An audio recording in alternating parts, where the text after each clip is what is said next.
share some of my testimony with y'all. So I grew up in a great Christian home. My parents took me to church every Sunday, and I grew up and I knew who Jesus was.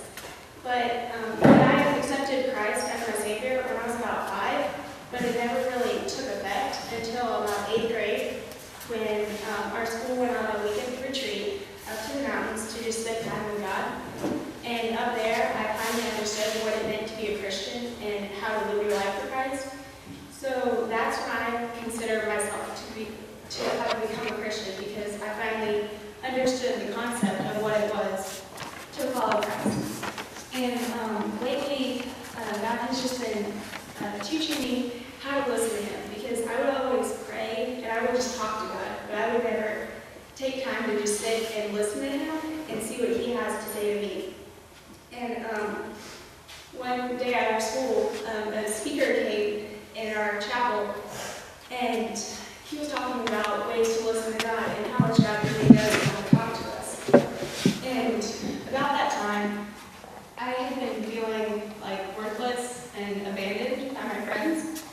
And then when the speaker came and started talking about how much God really wanted to talk to us,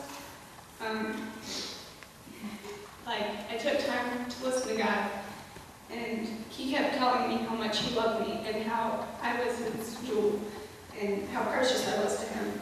And that skit in the song that Rebecca wrote has just touched my life so much, because I had seen myself as that girl, and I've seen myself worthless and abandoned. But then it shows me how much God really does care for us and how much we are His jewel. So thank you.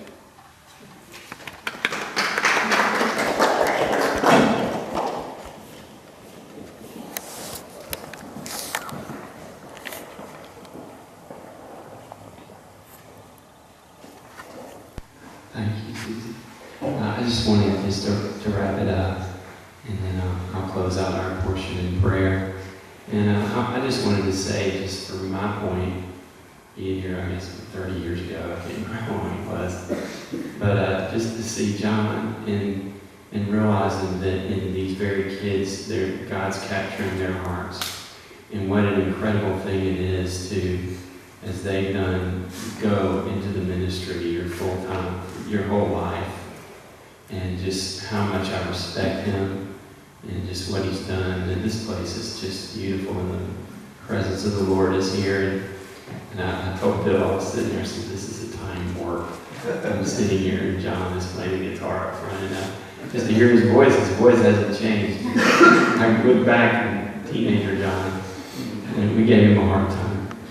Of course, he can dish it back, but it's just really neat to see. You know, I used to sing a song a lot back then, and there was a line in it that said, "You could spend your time turning the tricks for all mankind, and you could base your life on meaningless reward.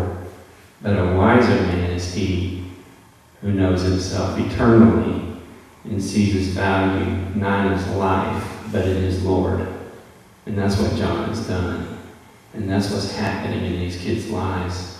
Satan wants to pound them to the ground, but Christ wants to lift them up and throw those demons out there. Amen. And so that's all we have, and I just thank y'all so much for having us, and we love your beautiful place here. Thank you.